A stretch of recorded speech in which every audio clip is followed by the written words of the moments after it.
Buddham Saranam Gacchami Dhammam. Merhaba değerli dinleyicilerim. Hikayemizin heyecan dolu ikinci bölümüne hoş geldiniz. Kanalıma henüz abone olmadıysanız abone olup videoyu beğenerek bana destek olabilirsiniz. İyi dinlemeler. Baba, niye öyle bakıyorsun bana? Neyim var benim dedim. Hiçbir şey demedi. Sadece herkes susuyordu. Kimse bir şey demedi. Zaten psikolojim bozulmuştu. Her gün aynı kabus, hocanın kovması, ailemin sadece başına eğip susması, çok sevdiğim dedemi terslemem. Hepsi çok yormuştu beni. Yalvarırım söyleyin, kafayı yiyeceğim dedim. Oğlum dedi babam. Seni birine götüreceğim. O sana yardımcı olacak dedi. Kim baba, adı ne dedim. İsmini söyledi. Gitmem Bonan'a dedim. Adamı tanımıyorum ama öyle bir şey var ki tanımadığım adama karşı nefret duyuyordum. Babamla dedem beni zorla ikna ettiler. Ertesi gün dedem, babam ve ben arabaya bindik. Köye doğru gidiyorduk. Gideceğimiz köy bizim köye 2 saat mesafede olan bir köydü. Neyse, bu köye varmıştık. 9-10 tane ev vardı. Evler kerpiçten yapılmıştı. Sokakta da kimse yoktu. Girdik bu küçük köyün içine. Babam arabayı evlerden birinin önüne park etti. Dedem önde, babamla ben arkada gidiyorduk. Adamın bulunduğu eve gelip kapısını çaldık. Kapıyı genç bir kadın açtı. İçeride de yaşlı bir adam oturuyordu. Girdik içeri. Yaşlı adam tespih çekiyordu. Uzun bir tespih vardı. Kapıyı açan genç kadın, "Buyurun oturun" dedi. Evde kanepe koltuk yoktu. Sadece yerde minderler vardı. Sırt yaslamak için de uzunca bir sedir gibi bir şey vardı. Oturduk. Hoca halen tesbih çekip içinden bir şeyler okuyordu. Sonra dedem selam verdi. Adam 10 saniye kadar okumaya devam ettikten sonra dedemin selamını aldı. Kimseden çıt çıkmıyordu. Hoca birden bana döndü ve yaklaş dedi. Babam kafasıyla kalk işareti yaptı. Ağır ağır ilerledim hocanın önüne doğru. Hoca otur dedi. Oturdum hemen karşısına. Gözlerimin içine bak dedi. Baktım. Gözleriyle gözlerime 10 saniye kadar dik dik baktı. Sonra çevirdi gözlerini. Türkçe olmayan bir şeyler diyordu bana doğru bakarak. Ben ise korkudan yere bakıyordum sadece. Gelini olduğunu tahmin ettiğim kadını çağırdı. Bir şeyler istedi genç kadından. Kadın getirdi istediklerini. Bir bıçak, bir kağıt, bir kalem, bir tas içinde su, bir de iğne getirdi. Adam kağıda bir şeyler yazdı. İnce uzun bir kağıttı. Bu kağıda yazı yazdıktan sonra büktü büktü. Makasla belli 10 parçayı kesti. Suyun içine attı ama ağzı hiç durmuyor, sürekli bir şeyler mırıldanıyordu. Suyun içine baktığında gözleri fal taşı gibi açılmıştı. Sonra iğneyi aldı eline. Kolunu uzat dedi. Hiçbir şey demeden uzattım. Koluma küçük küçük 5 tane delik açtı. Hepsinden toplu iğne başı kadar kan aktı. Bu kanı tastaki suyun içine akıttı. Parmağıyla bu suyu karıştırdı. Sonra sen çık dedi bana. Ben de dışarı çıktım. 5 dakika kadar sonra dedem ve babam yanıma geldiler. Yüzleri düşmüştü. Arabaya bindik hiç konuşmadan. Sonra arabada dedem, "Oğlum sen bu illetlere nerede bulaştın?" dedi. "Ne illeti dede?" dedim. "Oğlum sen bir cin kabilesinden birilerinin çocuğunu öldürmüşsün. O yüzden sana musallat olmuşlar" dedi. "Ne çocuğu dede? Ne diyorsun?" dedim. Hocanın ona verdiği bıçağı gösterdi. "Onlara karşı yapılabilecek şey buymuş oğlum. Bunu yanından ayırma" dedi. "Biz seni yalnız bırakmayız. Hep yanında oluruz, merak etme." Hocanın da yapabileceği tek şey buymuş. Bu bıçağı okuyup bize verdi. "Yanından hiç ayırma" dedi. Ne olduğunu anlamıyordum. Artık ne olursa olsun modundaydım. Tekrardan dedemlerin evine geri döndük. Akşam olmuştu. Yemek yiyorduk. Hepimizde bir sessizlik vardı. Yatma saatine yakın kapı çalındı. Bu saatte kapıyı kim çalındı acaba dedim. Kapıda 5 tane köylü vardı. En arkadaki adamı tanımıştım. Bu adam ilk gittiğimiz ve bizi evinden kovan hocaydı. Dedeme bir şeyler dediler. Dedem sinirli bir şekilde "Burası benim evim" dedi. Bunu duyabildim sadece. Sonra dedem babamın yanına gitti. Oğlum, hadi evinize gidin. Orada daha rahat edersiniz dedi. Babam sadece tamam dedi. Dedemi de zor durumda bırakmak istemiyordu. Dedem dahi bunu yapıyor, benden çekinip evinden kovuyorsa ne yapabilirdim? Hiçbir şey hissetmiyordum. Neyin ne olduğunu dahi bilmiyordum.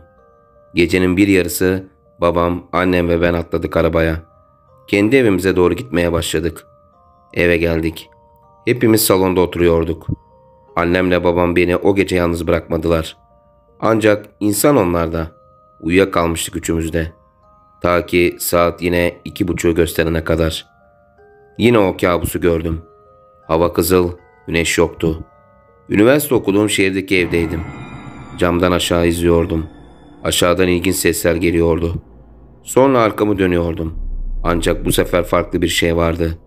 Atakan'ın yüzünü görüyordum. Gözleri masmavi, siyah dişleri ve upuzun saçları vardı. Bana baktı ve hiç unutmadığım o iki cümleyi söyledi. İl hüvel illa bin zitir. O masmavi gözlerini bana dikip bunları söyledi. Konuşamıyordum.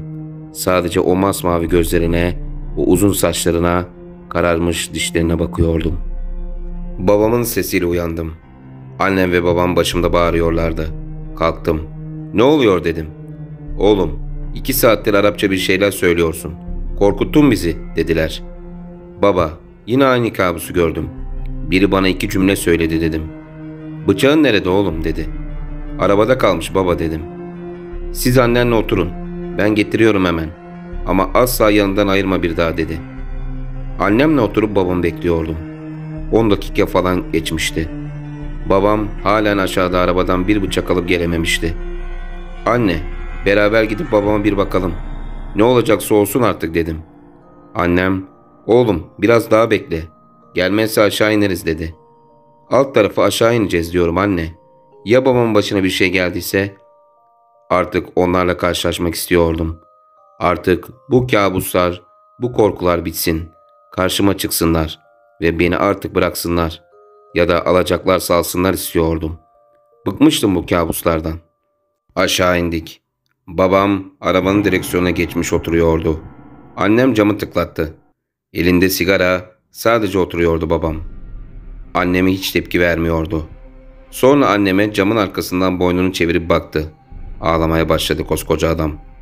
Kapıları kilitlemiş, ön koltukta sigara içip ağlıyordu. Annem, aç şu kapıyı diyordu babama.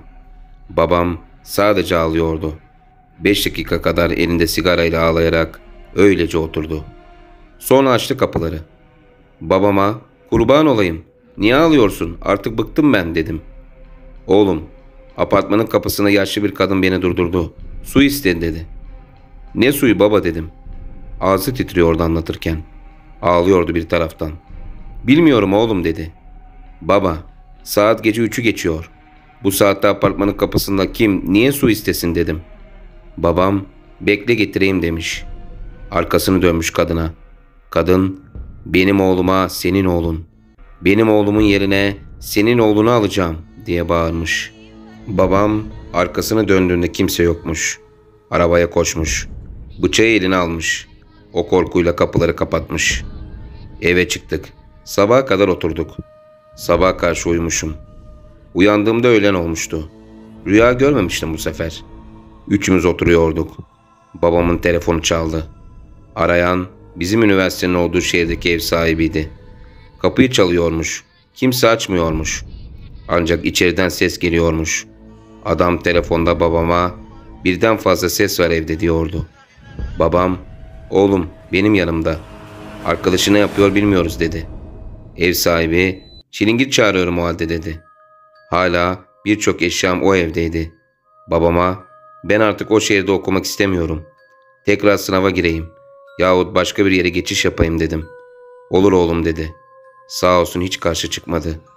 Babamla gidip eşyalarımı alacaktım. Bindik Lada Samara'ya. Vardık şehre. Eve geldik. Kimse evde yoktu. Anahtarım kapıyı açmamıştı. Ya Atakan ya da ev sahibi kilidi değiştirmiş olmalıydı. Babam ev sahibini aradı. Adam zaten bizimle görüşmek istiyormuş. Geldi ev sahibi. Asya Çay Bahçesi vardı. Orada buluştuk. Adam bayağı tırsmış ve şaşkın bir ifadeyle geldi. Hiç oturmadı. "Oğlum, o evde siz neler yaptınız öyle?" "Ben bir şey yapmadım amca," dedim.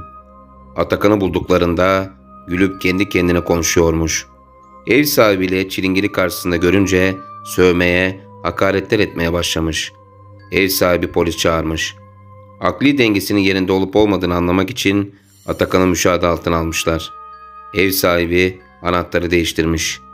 "Eşyalarını alıp gidebilirsin," dedi.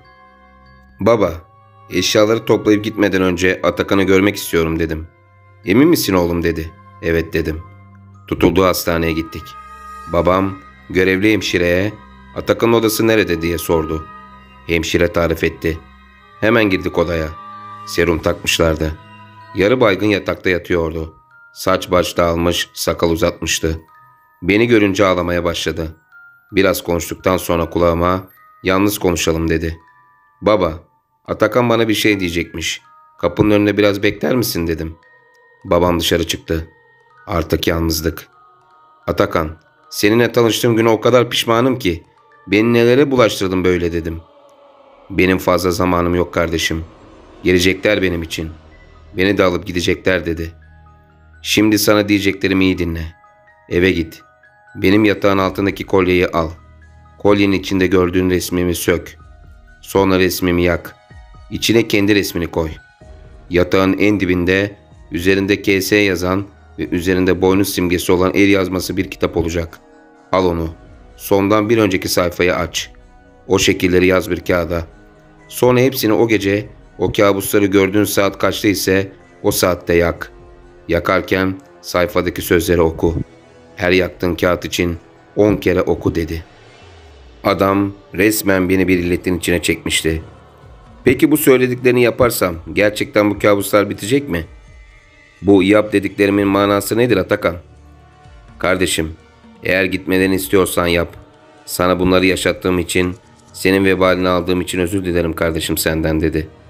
Acınası bir haldeydi kısacası. Onu hiç bu kadar çaresiz görmemiştim. Vedalaşıp yanından çıktım.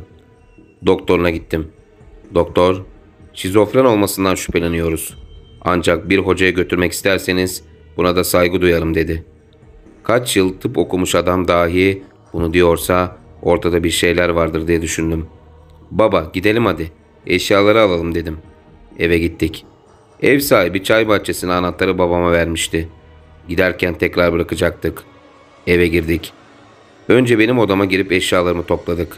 Sonra Atakan'ın odasına girdim. "Baba, Atakan'ın odasında da bazı eşyalarım var. Sen dışarıda bekle. Onları da alayım. Sonra gideriz," dedim. "Tamam oğlum, bekliyorum seni," dedi. Tek başıma odasına girdim. Ayna vardı odasında, dikdörtgen şeklinde. Onu ters çevirmiş. Anlam veremedim neden ters çevirdiğine. Aynayı kendime doğru çevirdim. Üzerine Arapça bir şeyler yazmış. Tekrar aldığım gibi ters çevirdim aynayı. Yatağın altına eğildim. En arka tarafta kitap gözüküyordu. Aldım kitabı elime. Bayağı eski bir kitaptı. Bazı sayfalar birbirine yapışıktı. Sayfalar birbirine ip ile bağlıydı. Sarımsı bir rengi vardı. Üzerinde dediği şekil ve isim yazıyordu. Ancak normal boyutlu kitaplara göre büyük bir ebatı vardı. Kolyeyi kitabın arasında buldum. Açtım içini. Atakan'ın resmi duruyordu hala. Çıkardım resmi kolyeden. Masanın üzerinde bulduğum çakmakla hemen yaktım. Sonra kolyeyi cebime koydum. Çıkarken kitabı da elime aldım. Aynanın bana doğru çevrili olduğunu gördüm. Yani Arapça yazılı taraf bana doğru dönmüştü. Artık alışmıştım bu odada tuhaf bir şeyler olmasına. Atakan'ın neden sürekli odasına girmememi istediğini anlıyordum. Hiç bakmamıştım o tarafa. Sanırım tekrar ters çevirmeyi unuttum dedim kendi kendime. Hemen çıktım dışarı. "Baba, hazırım ben. Hadi gidelim," dedim. 2 bavul vardı zaten. Babam ikisini de aldı eline. "Baba, birini ver," dedim. Vermedi. "Hadi oğlum, bir an önce gidelim," dedi. İndirdik bavulları. Arabayı yükledik. 5 dakika sonra ev sahibi geldi. Anahtarını teslim ettik. Memleketimize doğru yola çıktık. Babamın durumu malum. Altımıza Ferrari'miz yoktu. Lada Samara vardı o zamanlar. Bavulları arka koltuğa attık. Kitap elimde, kolye cebimde öne oturdum. Babam sürüyordu arabayı. Oğlum o ne kitabı dedi. Lafı geçiştirmeye çalıştım. Pencereleri aç baba filan diye. Verecek cevabım yoktu çünkü. Okul ile alakalı bir kitap olmadığı kabak gibi meydandaydı. Eski püskü sarı bir kitaptı. Daha fazla dikkat çekmesin diye eski bir roman kitabı dedim. Kitabı arka koltuğa bavulların yanına attım. Babam sorduğu soruyu unutsun diye. Başka konular açtım. Unutmuştu da. Sonra babam konuşmaya başladı. Oğlum, sana söylemi uygun bulmadık ama bilmen gerekli. Biri tarafından çok kıskanılmışsın ve çeşitli ifritler ile senin üzerine büyü yapılmış. Ağır bir büyü dedi. Gittiğimiz adamı hatırlıyor musun? Yaşlı hocayı kastediyordu. Evet baba dedim. Seninle bir kez daha görüşecek oğlum dedi. Tamam baba. Beni bunlardan kurtaracaksa görüşmeye razıyım dedim. O sana verdiği bıçak seni manevi açıdan korudu dedi. İlk hocanın yanına gittiğimizde hocaya sövmüştün. Hatırlıyor musun dedi. Ne sövmesi baba? Ben sadece başımı yere eğip oturdum dedim. Oğlum, hoca sana Arapça dua okurken sen de hocanın yüzüne Arapça küfürler ediyordun. Ama şimdi daha iyisin. Uykunda filan konuşmuyorsun artık dedi. Yine aynıydım. Sadece o kitabın bende olması ve bunları çözecek olmak bir nebze umut veriyordu bana. Babam böyle dedikçe rahatlıyordum. Sanki hepsi kötü bir kabusmuş gibi geliyordu. Yolda muhabbet ettik. Muhabbet ettikçe yol daha kısalıyordu sanki. Nihayet evimize varmıştık. Annem kapıyı açtı. Suratı asıktı. Korkuyla karışık bir şaşkınlık vardı yüzünde. Yalandan gülümsemeye çalıştı ama bir hal vardı annemde. Kapıdan içeri girer girmez "Aç mısınız? Sofrayı kurayım mı?" dedi annem. Dinlenme tesisinde çorba içmiştik. O yüzden evde yemek yemedik. Sonra salona gidip oturduk. Televizyonu açmadık.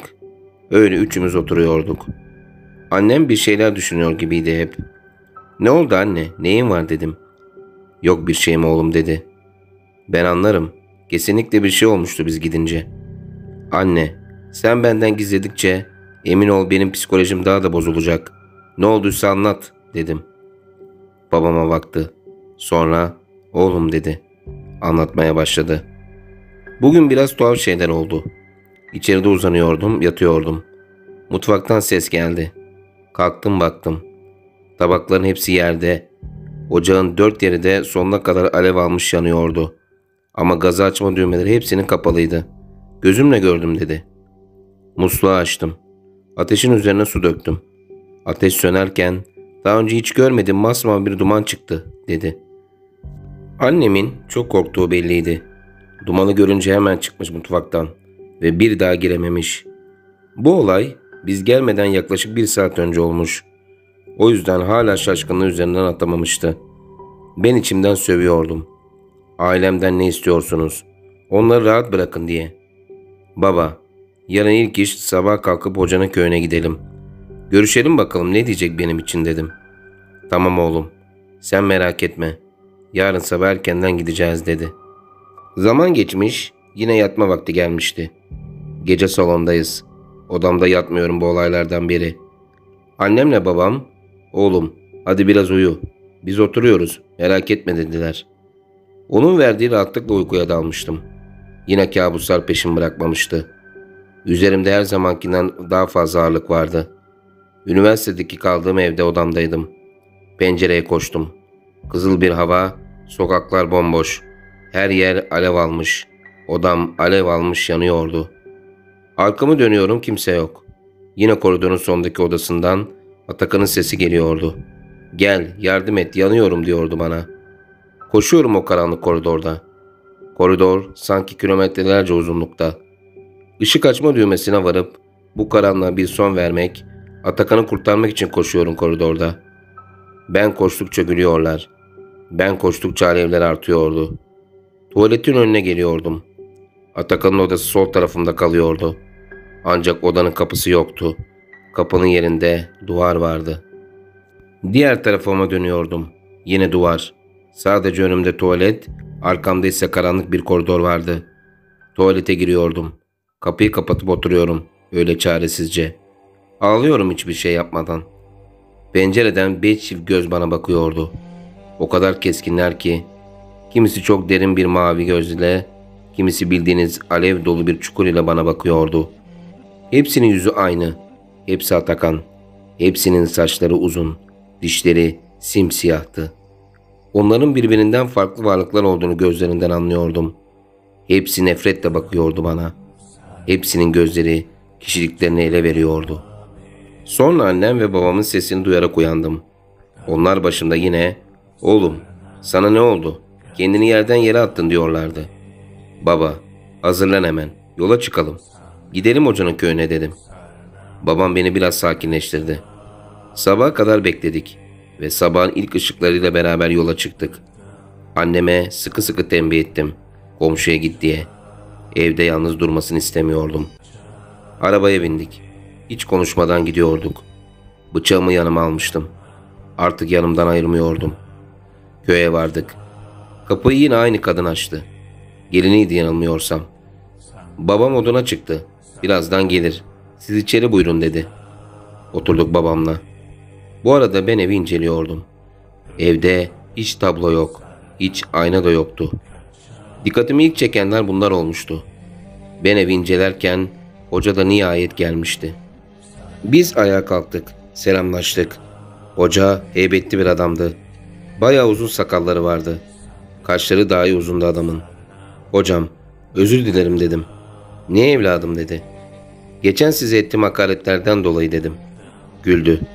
"Onları bana sen etmedin ki. Affedilecek bir şey yok. Otur gel karşıma" dedi. Oturdum hocanın karşısına. Bir taraftan da Atakan'ın bana verdiği kitap ile kolyeden bahsetsem mi hocaya diye düşünüyordum. Ama bahsetmedim. "Oğlum, bıçağını yanından ayırmıyorsun değil mi?" dedi. "Ayırmıyorum hocam" dedim. "Bak, sana açık konuşacağım. Babangil söyledim bilmiyorum. Lakin bir takım ifritler vasıtasıyla seni çekemeyen bir kem gözlü sana bir şeyler musallat etmeye uğraşmış. Lakin becerememiş. Ancak sen isteyerek ya da istemeyerek bunlardan birinin çocuğunu öldürmüşsün" dedi. "Bunlar peşini bırakmaz. Ya seni alırlar ya sen onları alırsın" dedi. "Hocam, ben neyin kimin çocuğunu öldürmüşüm? Karıncayı da incitmedim şu yaşıma kadar" dedim. "O zaman farkında olmadan yapmışsın oğlum" dedi. "Hiç bir külün üzerine birden su döktün mü? Yahut bir ateşi birden söndürdün mü?" dedi. "Hayır" dedim. Sonra düşündüm biraz. "Hocam, arkadaşımla beraber akşamları kapının önünde ızgara yapar, geç saate kadar otururduk. Yanan ateşi de su döküp söndürürdük. Bundan dolayı olabilir mi?" dedim. "Olabilir oğlum. Geceleri yanan ateşin etrafına cinler toplanır. Sen de ateşe su dökersen cinleri öldürmüş olabilirsin" dedi. "Bıçağını hiç yanından ayırma. Bunlar kalabalık. Bunlar bir kabile" dedi. Bir kağıda bir şeyler yazdı. "Bunu boynuna as. Bir müddet onları uzak tutar senden" dedi. "Tamam hocam" dedim. "Sakın tütsü gibi şeyler kullanma. Aynalara uzun süre bakma. Yattığın odada çok tablo resim bulundurma" dedi. Hoca böyle bir takım öğütler vermişti. Hepsine tamam dedim. Hepsine uyacağıma dair söz vermiştim. Sonra sofrayı kurmasını söyledi gelinine. "Karnınızı doyurup öyle gidin. Aç aç yola çıkılmaz oğlum" dedi. "Tamam hocam" dedik. Orada karnımızı doyurduk. Sonra yola çıktık. Babam yolda bol bol bana öğüt verdi. İşte hocanın dediklerine uyu oğlum falan diye. Ancak benim aklım kitapta ve kolyedeydi. Babamı dinliyor gibi yapıyordum ama duymuyordum bile. Eve varmıştık. Kapıyı annem açtı.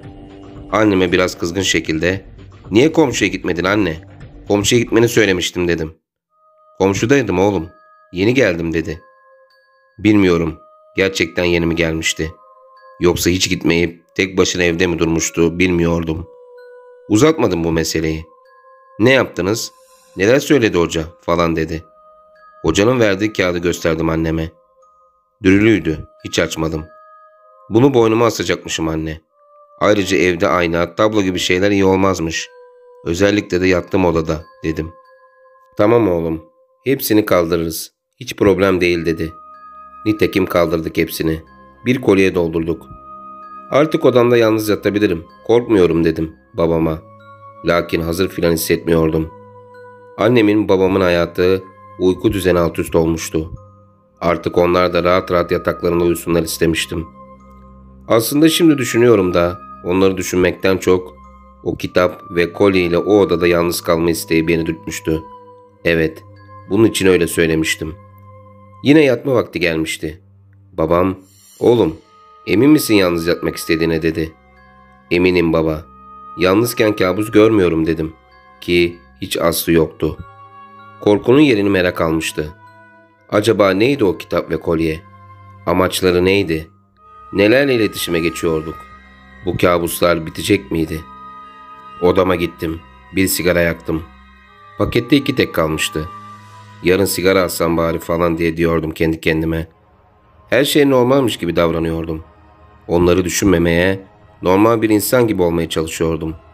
Yatağıma uzandım. Yine tavana bakıp düşünceleri dalıyordum. Odadan ayna ve tablolar gidince bayağı genişlemiş geliyordu oda gözüme. Fakat o, beynimin en ucundaki şeye hakim olamıyordum. Sürekli kitabı açmak için bulandırıyordu beynimi. Artık dayanamayıp o kitabı açmalıyım dedim içimden. Ve kalkıp annemlerin odasının kapısını çaldım bir anda. Çünkü kolyeye kendi resmimi koymam gerekiyordu. Benim resmim de annemde vardı. Annem telaşla açtı kapıyı. "Ne oldu oğlum? Yine kabus mu gördün?" dedi. "Bir şey yok anne, iyiyim. Sadece bir resmimi istiyorum. Sende vardı," dedim. "Ne yapacaksın oğlum bu saatte resmi?" dedi. Ben de "Lazım," dedim sadece. Annem çantasında taşıdığı bana ait bir vesikalımı vermişti. "Oğlum, geleyim beraber yatalım," dedi resmi verirken. "Yok anne, gerçekten iyiyim," dedim. Annemin yanından ayrılıp tekrar odama gittim. Resmin kafa kısmını kesip kolyeyi taktım ve kolyeyi boynuma astım.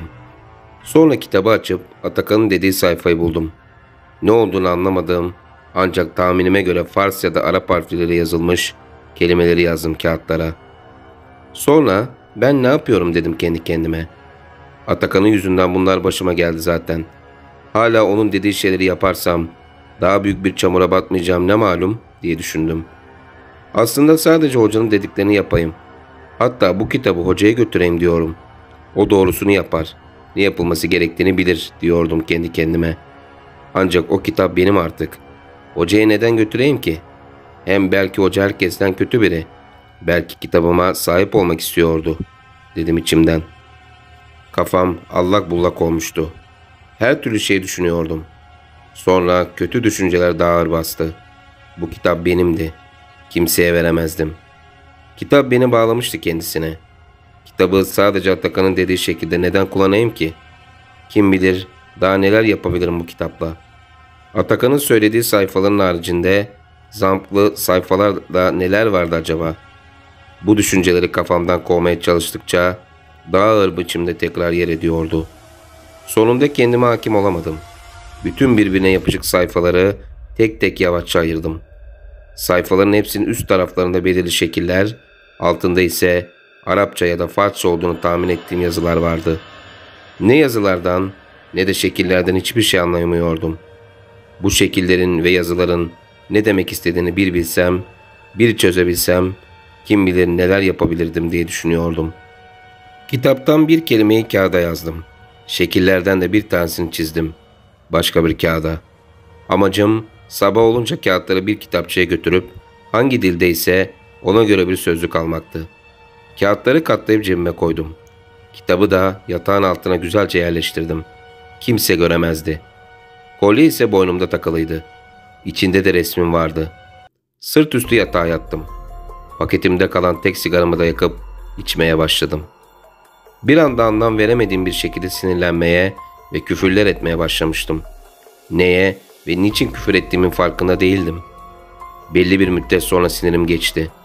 Sakin bir şekilde düşüncelere dalmıştım. Üzerimde çok fena bir ağırlık vardı.